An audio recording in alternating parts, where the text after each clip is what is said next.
পদার্থবিজ্ঞান প্রথম পত্র দ্বিতীয় অধ্যায় ভেক্টর এর পঞ্চম ক্লাসে আপনাকে স্বাগতম। আজকে আমরা আলোচনা করব ভেক্টর উপাংশ ও লম্ব উপাংশ নিয়ে। তো চলুন আমরা সরাসরি মূল ক্লাসে চলে যাই। আচ্ছা, ভেক্টর উপাংশ মানে কি? একটা ভেক্টরকে দুইটা ভেক্টরে ডিভাইড করা। যারা পূর্বের ক্লাসগুলো দেখতে পারেননি তাদের জন্য ডিসক্রিপশন বক্সে আমাদের পূর্বের ক্লাসগুলোর লিঙ্ক দেওয়া আছে। যাদের প্রয়োজন তারা সেটা দেখে নিতে পারেন। এতদিন আমরা দেখেছিলাম যে দুইটা ভেক্টরের যোগফল, হ্যাঁ, দুইটা ভেক্টরকে আমরা এ ভেক্টর, যেটা যদি আমাদের এ ভেক্টর হয়, এটা যদি আমাদের বি ভেক্টর হয়, এ এবং বি ভেক্টরের যোগফল, হ্যাঁ, আমরা এ ভেক্টর এবং বি ভেক্টরের যোগফল হিসেবে আমরা একটা সামান্তরিক সূত্র থেকে আমরা দেখেছিলাম এখানে একটা আমরা আর ভেক্টর পেয়েছিলাম, হ্যাঁ, A vector plus B vector equals to R vector. এখন আমরা ঠিক বিপরীত কাজটা করব। যে কোনো একটা ভেক্টরকে যদি আমরা লব্ধি ভেক্টর ধরি এবং সেটাকে দুটা ভেক্টর দ্বারা আমরা আজকে সেটা কিভাবে প্রকাশ করতে হয় সেটা দেখব, ঠিক আছে? আচ্ছা, তাহলে এখন আমরা যদি একটা স্কেলার রাশি আমরা যদি বলি যে 7কে দুটো সংখ্যার যোগফল আকারে দেখাতে হবে, হ্যাঁ, তো আমরা কিভাবে লিখতে পারি? আমরা 6 প্লাস 1 লিখেও 7 লিখতে পারি, আমরা 4 প্লাস 3 লিখেও লিখতে পারি, আমরা হচ্ছে যে 5 প্লাস 2 লিখতে পারি, হ্যাঁ, বা আমরা লিখতে পারি 2.5, হ্যাঁ, প্লাস হচ্ছে যে কত 4.5, এভাবে লিখতে পারি। এবারে অসীম সংখ্যকভাবে আমরা 7কে লিখতে পারি। যদি কিন্তু এখানে আমরা এখন কোন দুটাতে লিখবো যে দুটো আমাদেরকে কন্ডিশন অনুযায়ী যে দুটো আমাদের স্যাটিসফাই হয়। যদি আমাদেরকে বলে যে 7কে এমন দুটো উপাংশে ভাগ করতে হবে বা এমন দুটো নাম্বারের যোগফল আকারে প্রকাশ করতে হবে যেখানে আমার 4 থাকবে, তাহলে আমার অবশ্যই যেখানে একটা 4 হলে অবভিয়াসলি বাকিটা আমার 3 হবে। ঠিক একই রকম ভাবে আমরা ভেক্টরকে যখন একটা ভেক্টরকে যখন দুটা ভেক্টরের মাধ্যমে প্রকাশ করতে যাব, এই দুটো ভেক্টরকে বলা হবে উপাংশ। এই দুটো ভেক্টরকে বলা হবে কি? উপাংশ। আমি যদি বলি এক্স ভেক্টরকে আমি যদি, হ্যাঁ, ওয়াই ভেক্টর এবং জেড ভেক্টরের মাধ্যমে প্রকাশ করতে পারি, তাহলে ওয়াই এবং জেড ভেক্টর হবে আমার এক্স ভেক্টরের উপাংশ। মানে এই দুটা ভেক্টর মিলে উপাংশ, মানে অংশের পুরো অংশ না, কিছুটা অংশ, উপ অংশ, হ্যাঁ। তার মানে হচ্ছে যে আমার কি ওয়াই ভেক্টর এক্স ভেক্টরের একটা অংশ এবং জেড ভেক্টর এক্স ভেক্টরের একটা অংশ, এই দুইটা মিলে আমার এক্স ভেক্টর ক্রিয়েট করতেছে, ঠিক আছে? আচ্ছা, তাহলে ভেক্টর যেহেতু একটা ভেক্টর রাশির ক্ষেত্রে আমরা পড়েছিলাম প্রথম ক্লাসে যে ভেক্টরের মান ও দিক থাকবে, হ্যাঁ, সেক্ষেত্রে আমাদেরকে যে কোনো একটা জিনিস আমরা অসীম সংখ্যক হবে এক্সে, কিন্তু আমরা অসীম সংখ্যক ইনফাইনাইট নাম্বার অফ কম্বিনেশনের মাধ্যমে কিন্তু আমরা এক্স ভেক্টরকে দুটা ভেক্টরে কনভার্ট করতে পারি বা দুটা ভেক্টরের মাধ্যমে যোগফল আকারে দেখাতে পারি। কিন্তু এখন আমাদেরকে যেটা দেখতে হবে যে এখন অসীম সংখ্যক তো আমার দরকার নাই, আমার যে জিনিসটার দরকার সেই জিনিসটা আমরা কিভাবে বুঝবো? সেটার জন্য আমাদেরকে অবভিয়াসলি কিছু না কিছু আমাদেরকে কন্ডিশন দিয়ে দিবে। যেমন হচ্ছে যে কি, আমার এক্স ভেক্টরকে ওয়াই ভেক্টর বা এবং জেড ভেক্টরের মধ্যে প্রকাশ করতে হবে, যেখানে ওয়াই ভেক্টরের মান দিয়ে দিতে পারে আমার, ওয়াই এবং জেড ভেক্টরের মান দিয়ে দিতে পারে, অথবা ওয়াই ভেক্টর এবং জেড ভেক্টরে আমার কি দিয়ে দিতে পারে? হ্যাঁ, মান দিয়ে দিতে পারে বা আমার দিক দিয়ে দিতে পারে।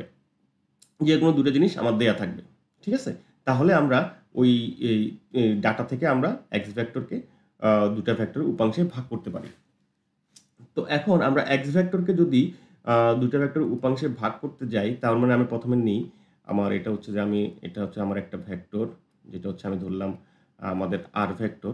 এই আর ভেক্টরকে আমার এমন দুটা ভেক্টর ভাগ করতে হবে যেটা আমার একটা ভেক্টর হবে এ, হ্যাঁ, একটা ভেক্টর হবে এ ভেক্টর, যেটা আমার আর ভেক্টরের সাথে থিটা এ কোণ উৎপন্ন করতেছে, এবং আরেকটা ভেক্টরে ভাগ করতে হবে যেটা হচ্ছে আমার বি, যেটা আমার বি ভেক্টর, সেটা আমার আর এর সাথে থিটা বি কোণ উৎপন্ন করতেছে। মানে অর্থাৎ আমাকে এই দুইটা ভেক্টর উপাংশ এমনভাবে ভাগ করে নিতে হবে যাতে একটা ভেক্টর আর এর সাথে থিটা এ কোণে থাকে এবং আরেকটা ভেক্টর আর এর সাথে থিটা বি কোণে থাকে।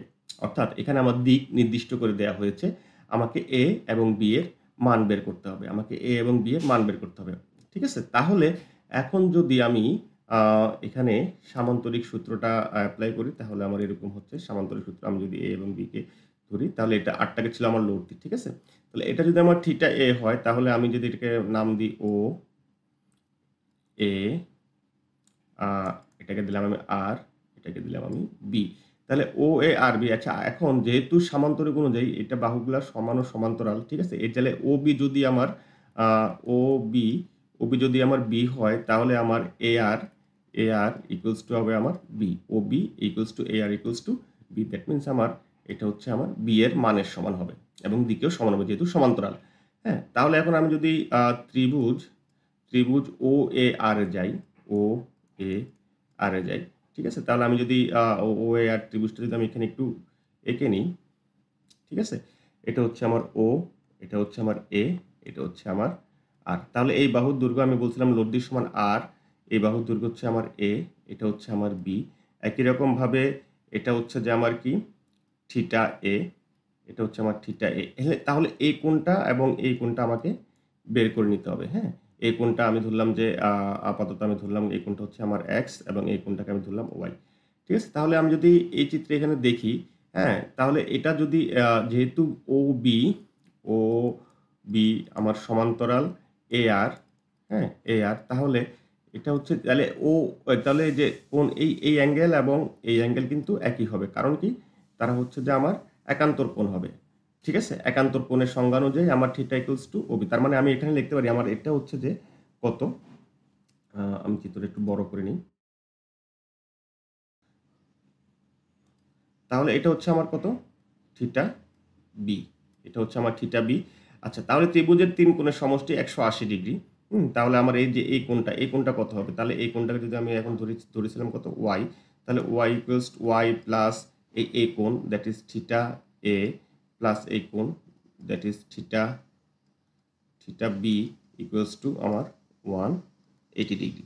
হ্যাঁ, তাহলে আমার Y equals to 180 degree minus 180 degree minus theta A minus theta B.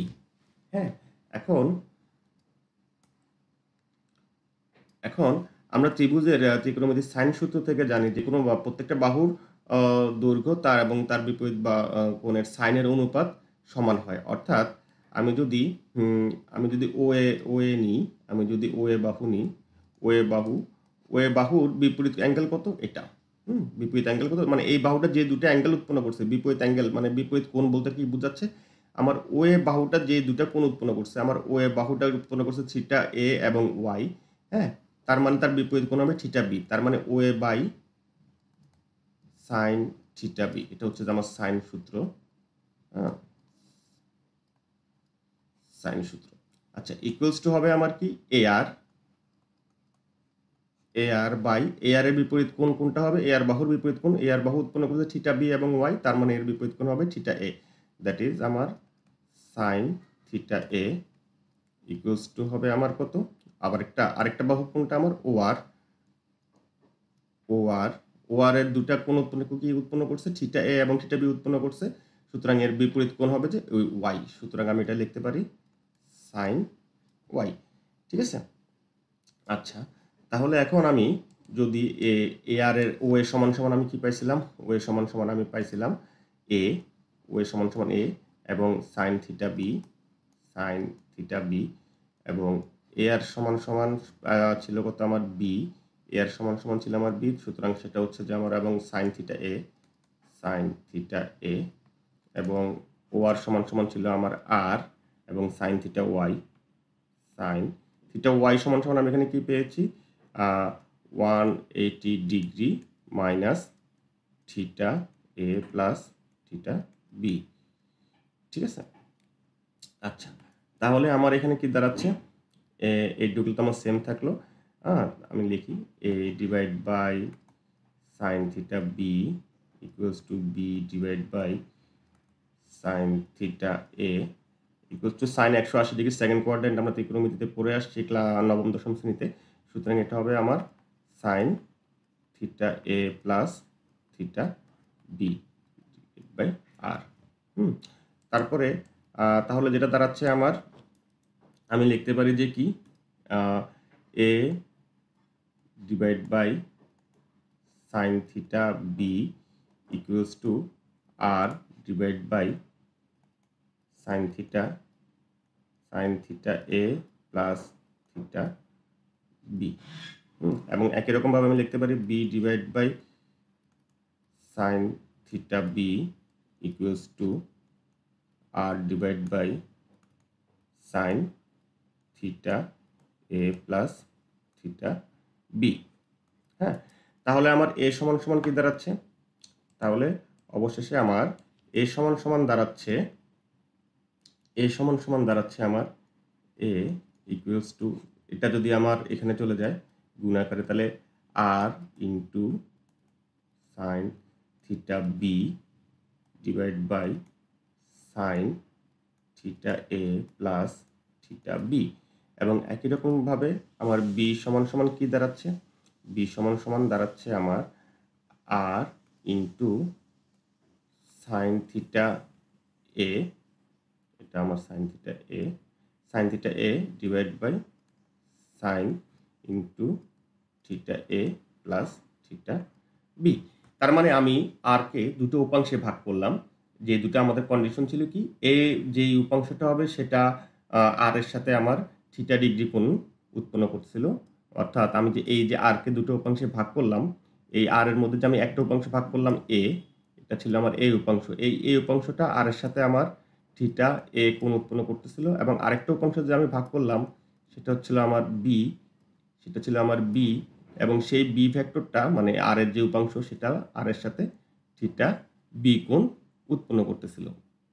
ঠিক আছে, তাহলে এ সমান সমান R into sine theta B divide by sine theta A plus B. এটা মনে রাখার উপায় হলো এ আমরা যেটা পাবো সেটা আর এর সাথে বি ভেক্টরের যে কোণটা, হ্যাঁ এখানে আমার বি ভেক্টরের যে কোণটা থিটা বি, হ্যাঁ যেখানে আমাদের যে থিটা বি, হ্যাঁ থিটা বি বসবে আর নিচে sign theta A plus theta B, একই রকমভাবে বি এর সাথে বসবে সাইন থিটা এ। আচ্ছা, এখন এটা ছিল যে কোনো উপাংশ, যে কোনো উপাংশ। আচ্ছা, লম্ব উপাংশ কি বলে? হ্যাঁ, লম্ব উপাংশ হলো যে এই যে আমি আর, হ্যাঁ এই যে আমি আর কে ভাগ, আর যে একটা আমার ভেক্টর ছিল, এই ভেক্টরটাকে যদি আমি দুটা ভেক্টর এমনভাবে দুটা ভেক্টরের উপাংশে ভাগ করতে হবে, হ্যাঁ এমনভাবে দুটো উপাংশে ভাগ করতে হবে যেন আমার এ ভেক্টর এবং বি ভেক্টর লম্ব হয়। অর্থাৎ আমার এ ভেক্টর এবং বি ভেক্টরের মধ্যবর্তী কোণ যেন আমার 90 ডিগ্রি হয়। অর্থাৎ আমার এই যে এই অ্যাঙ্গেলটা যেটা, এটা 90 ডিগ্রি। তার মানে আমি বলতে পারি এখান থেকে, তার মানে এই যে এই অ্যাঙ্গেল যোগ এই অ্যাঙ্গেল সমান সমান 90 degree, that is theta A. আগের এখান থেকে আমি বলতে পারি theta A plus theta B equals to 90 degree. Theta A plus theta B equals to কত? 90 ডিগ্রি হবে। তাহলে আমার এ সমান সমান কি দাঁড়াচ্ছে? এ সমান সমান আমার দাঁড়াচ্ছে, এ সমান সমান আমার দাঁড়াচ্ছে যে কি, R sine theta B divide by sine 90 degree. Sine 90 degree, কারণ theta A plus theta B equals to 90 degree. হ্যাঁ, তাহলে আমার বি সমান সমান দাঁড়াচ্ছে R sine theta A equals to divide by sine 90 degree. ঠিক আছে, আচ্ছা যদি এমনটাই হয়, হ্যাঁ যদি আমার এমনটা হয়, তাহলে আমার এ সমান সমান দাঁড়াচ্ছে, হচ্ছে আমার A equals to R sine theta B, এবং বি সমান সমান দাঁড়াচ্ছে আমার আর সাইন থিটা এ। আচ্ছা, এখন আমার তো এখানে আমি দুটো ইকুয়েশনের মাধ্যমে প্রকাশ করি, দুটো অ্যাঙ্গেলের মাধ্যমে প্রকাশ করতেছি। যেমন এ কে আমি প্রকাশ করতেছি সাইন থিটা বি এর মাধ্যমে, এবং বি কে আমি প্রকাশ করতেছি সাইন থিটা এ এর মাধ্যমে। আচ্ছা, আমি যদি চিত্রটা আরেকবার আঁকি এখানে, যে দ্যাট ইজ এটা হচ্ছে যে আমার আর ভেক্টর, এটা হচ্ছে আমার এ ভেক্টর, এটা হচ্ছে আমার যেই লম্ব উপাংশ দুইটা, এটা হচ্ছে আমার এ উপাংশ, এটা হচ্ছে আমার বি উপাংশ, এবং আমাকে শুধু থিটা এটা দেয়া আছে। হ্যাঁ, আমাকে শুধু কত দেয়া আছে? থিটা এ দেয়া আছে। হ্যাঁ, কিন্তু আমি এটা জানি যে theta A plus theta B equals to 90 degree. কেন? কারণ দুটা লম্ব উপাংশ, অর্থাৎ এ ভেক্টর এবং বি ভেক্টর মধ্যবর্তী কোণ হবে কত আমার? 90 ডিগ্রি। তার মানে থিটা এ যদি আমি জানি, অর্থাৎ আমি থিটা বি সমান সমান 90 ডিগ্রি, সুতরাং থিটা এ যদি আমার দেয়া থাকে, তাহলে আমি থিটা বি সমান সমান লিখতে পারি 90 ডিগ্রি মাইনাস থিটা এ। ঠিক আছে, তাহলে এগুলা যদি আমি এখানে বসাই, এ সমান সমান আর সাইন থিটা বি সমান সমান আমি কত পেয়েছি? 90 ডিগ্রি মাইনাস থিটা এ, 90 ডিগ্রি মাইনাস থিটা এ। হ্যাঁ, তাহলে এ সমান সমান আমার কি দাঁড়ালো? আর সাইন 90 ডিগ্রি মাইনাস থিটা এ ফার্স্ট কোয়াড্রেন্ট ত্রিকোণমিতির নবম দশম শ্রেণীর সূত্র অনুযায়ী এটা হবে আমার কস থিটা এ। হ্যাঁ, আর এটা হচ্ছে যে আমার কি, বি। বি তো আমার থিটার মাধ্যমে থিটা এ দেয়া আছে, থিটা এর মান দেয়া আছে, সুতরাং বি হচ্ছে আমার আর সাইন থিটা এ। তার মানে আমরা বলতে পারি যে আমরা যদি কোনো ভেক্টরকে, হ্যাঁ আমরা যদি একটু, তাহলে আমরা বলতে পারি যে কোনো ভেক্টরকে যদি আমরা প্রকাশ করতে চাই লম্ব উপাংশে, হ্যাঁ, যে কোণটা দেয়া থাকবে, একটা কোণ দেয়া থাকবে আমার লম্ব উপাংশ বের করার জন্য একটাই কোণ দেয়া থাকবে। এটা হচ্ছে আমার যদি r ভেক্টর হয় এবং আমার যদি এই কোণ দেয়া থাকে, ঠিক আছে? এই কোণ দেয়া থাকে, তাহলে a হবে এই কোণের সাথে যেই উপাংশটা হবে সেটার সাথে আমি r cos θ কে r cos θ সমান হবে সেটা। অর্থাৎ আমি যদি আরেকটু ভালোভাবে বুঝিয়ে বলতে চাই, আমার এই যে আ r কে আমার দুটো লম্ব উপাংশে ভাগ করতে হবে a এবং b, হুম? তাহলে এই যে a এর সাথে যেদিকে যেই থিটাটা আমার দেয়া আছে, একটা অ্যাঙ্গেলে দেয়া থাকবে থিটা এই পাশের অ্যাঙ্গেলটা অথবা এই পাশের অ্যাঙ্গেলটা। এখন আমাকে মনে রাখতে হবে যে r আর সরি a ইকুয়ালস টু, হ্যাঁ, a ইকুয়ালস টু হবে আমার r এবং b ইকুয়ালস টু হবে আমার r ইনটু কিছু একটা মানে sin থিটা cos থিটা গুণ করতে হবে। এখন আমি কার সাথে sin থিটা cos গুণ করব, কার সাথে cos থিটা গুণ করব। এখন এই থিটা এটা কার সাথে দেয়া আছে আমার? a এর সাথে দেয়া আছে। হ্যাঁ, তার মানে a এর সাথে যার সাথে দেয়া থাকবে তার সাথে আমি cos থিটা a গুণ করব এবং বাকিটার সাথে আমি sin theta b sorry sin theta a গুণ করব। হ্যাঁ, sin থিটা a গুণ করব। বা আমার যে থিটা a b না দিয়ে আমার যদি শুধু আ আ থিটা দেয়া থাকে, হ্যাঁ, আমার যদি শুধু থিটা দেয়া থাকে তাহলে আমি কিভাবে লিখব বিষয়টাকে? আমার a ইকুয়ালস টু r, যেহেতু a এর সাথে কোণ আছে সুতরাং এটা a এর সাথে যে কোণটা a হবে আমার cos থিটা এবং যেহেতু b এর সাথে কোণ দেয়া আছে b হবে আমার r sin থিটা। ঠিক আছে? হ্যাঁ, এবং a এবং b এর মধ্যবর্তী কোণ কিন্তু 90 ডিগ্রি। এইজন্য এটাকে বলা হচ্ছে যে আমার, ঠিক আছে? এই লম্ব উপাংশ আমাদের খুবই গুরুত্বপূর্ণ। কারণ আমাদের অনেকগুলা ম্যাথমেটিক্যাল প্রবলেম সলভ করতে কিন্তু এই লম্ব উপাংশ এবং বিভিন্ন থিওরি বা সিচুয়েশন এক্সপ্লেইন করতে কিন্তু আমাদের এই লম্ব উপাংশ বিষয়টা ভালোমতো বুঝা থাকতে হবে। হ্যাঁ? ভালোমতো নলেজ থাকতে হবে এবং লম্ব উপাংশ আমি আবার বলি লম্ব উপাংশ বের করতে আমার একটা ভেক্টর দেয়া থাকবে এবং তার সাথে যেকোনো মানে যেই ২ টা উপাংশ আমি বের করব একটা কোণ দেয়া থাকবে। হ্যাঁ? এখন বলা হলো যে সাপোজ আ এটাকে আমার ২ টা উপাংশে ভাগ করতে হবে। একটা উপাংশ হলো আমার a, একটা উপাংশ হলো আমার b এবং b এর সাথে কোণ দেয়া আছে থিটা। তো আমি কি বলছিলাম এটা আমি কিভাবে বের করব?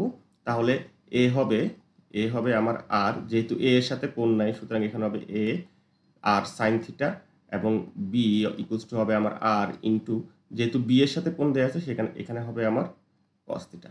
ঠিক আছে? আশা করি সবাই বুঝতে পেরেছেন। আজকের ক্লাস এইটুকুই। আগামী ক্লাসে আমরা ভেক্টরের এই লম্ব উপাংশের মাধ্যমে ভেক্টরে আমাদের রিয়েল লাইফ সিচুয়েশনের কয়েকটা এক্সাম্পল দিয়ে দেখব। আসলে যেমন টানা সহজ নাকি ঠেলা সহজ, নৌকায় আমাদের দড়ি টেনে নিতে হলে কি করতে হবে, বা পাখি কিভাবে উড়ে, বা হচ্ছে যে আমাদের যে ট্রলি ব্যাগগুলো সেগুলো হাতল লম্বা হলে কি হবে, ছোট হলে কি হবে, হ্যাঁ, বা লম্বা হলে সুবিধা নাকি ছোট হলে সুবিধা, এই বিষয়গুলো আমরা নেক্সট ক্লাসে আলোচনা করব। সেই ক্লাসটা যদি আপনারা মিস করতে না চান তাহলে অবশ্যই আমাদের চ্যানেলটি সাবস্ক্রাইব করে রাখবেন এবং লাইক কমেন্টের মাধ্যমে আমাদেরকে ফিডব্যাক দিবেন। ধন্যবাদ।